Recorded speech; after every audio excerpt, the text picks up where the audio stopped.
Bueno, la definición que proponemos debe mucho a los desarrollos feministas en materia de femicidio.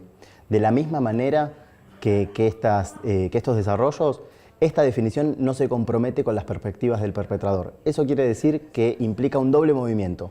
Por un lado, de las condiciones subjetivas de quien comete el crimen a las condiciones objetivas de las víctimas. Y por otra parte, del orden privado al orden público. O sea, no nos circunscribimos a crímenes particulares motivados por el odio, sino que atendemos a condiciones de opresión sistémica. Eso quiere decir que estamos pensando en el modo en que poblaciones de personas travestis y trans son excluidas de oportunidades de vida, y en este sentido estamos dando centralidad a un actor clave que es el Estado. El trabajo de femicidio, como decía, implica también este mismo movimiento, y en este caso, a diferencia del trabajo de femicidio, la atención a las condiciones objetivas de las víctimas revela que son condiciones particulares, y eso nos interesa fundamentalmente. Pensemos que en sociedades generizadas, como es el caso de la nuestra, a las personas se les asigna un género al nacer. Esta asignación funciona casi como un diagnóstico que se produce en ocasiones incluso antes del nacimiento. Médicas y médicos hacen una lectura del cuerpo de las y los recién nacidos y digamos, la realizan en función de sus propias categorías y en función de una serie de características corporales asignan un género. Durante el transcurso de la vida, algunas personas se identifican con ese género asignado al nacer y otras personas no.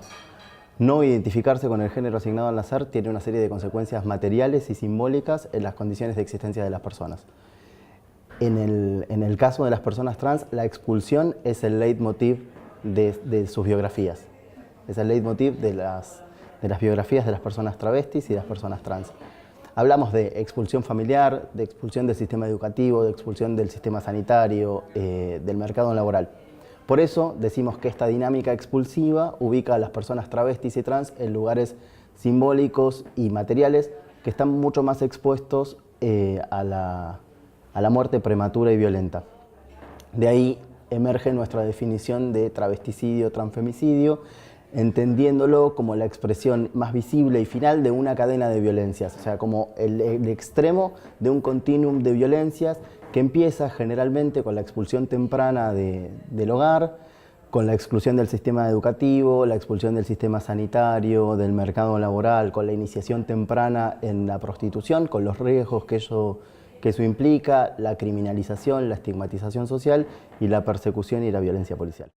Bueno, para decidir sobre qué términos usar, si travesticidio, transfemicidio, transfeminicidio o algún otro, nosotros hicimos un proceso participativo.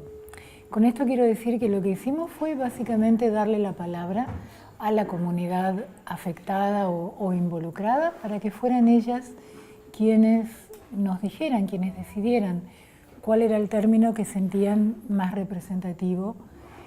Y en realidad, como siempre sucede, porque las comunidades son complejas y tienen más de una identidad, terminamos eligiendo dos términos, porque lo que encontramos en esas consultas fue que las personas se nombran a sí mismas de diferente manera en la vida y en la muerte, entonces era necesario recoger eso.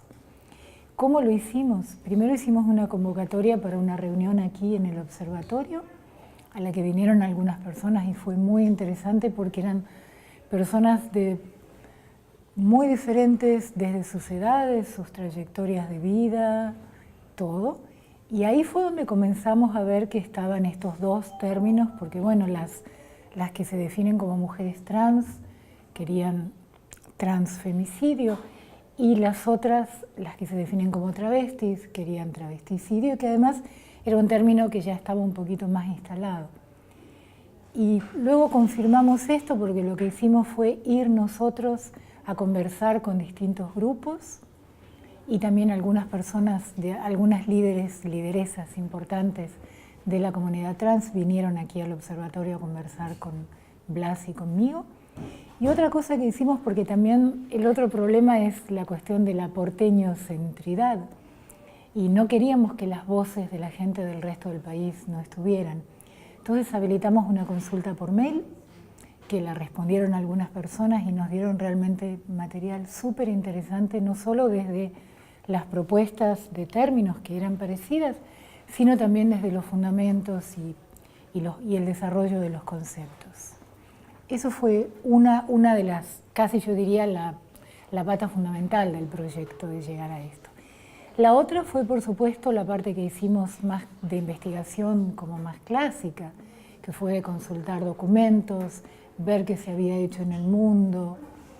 Y bueno, ahí encontramos, por supuesto, cosas con las que estábamos de acuerdo, cosas con las que no, muchas perspectivas que subsumen los asesinatos de personas trans o de mujeres trans, como era en este caso, bajo el paraguas de la homofobia, del crimen homofóbico, que en realidad en nuestra visión lo distorsiona y además es quitarle su identidad a la gente. No solo a veces se le quita su identidad durante toda la vida, sino después de muertas. Bueno, entonces el esfuerzo nuestro fue no quitarle en la medida de lo posible, no cometer ningún identicidio, no quitarle a nadie su identidad y por supuesto permitir que las personas involucradas fueran las que decidieran cómo se iban a llamar, desde el nacimiento hasta la muerte.